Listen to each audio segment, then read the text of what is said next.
Maximum likelihood asks a disarmingly simple question: which parameter value makes the data you actually observed most probable? That value is the maximum likelihood estimate, the workhorse of modern statistics. Flip the usual view around.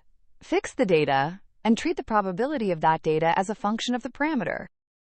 That function is the likelihood, the joint density of every observation, read as a curve over theta. For independent data, it's simply the product of each point's density. Products are awkward, so we take the logarithm. It turns the product into a sum and peaks at the very same place. Then find that peak the usual way. Differentiate the log likelihood, set it to 0, and solve for theta. Flip a coin n times and count k heads. The log likelihood is k log p plus n minus k times log 1 minus p. Differentiate, set to 0, and the estimate is exactly the fraction of heads, k over n.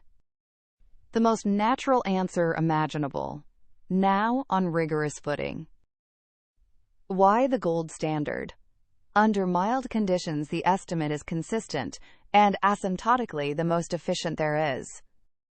It's also invariant. The estimate of a function of theta is just that function of the estimate.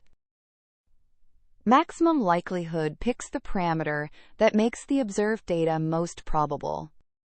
Maximize the log likelihood, and the peak is your estimate. Next, how much of the data you actually need to keep. Sufficiency.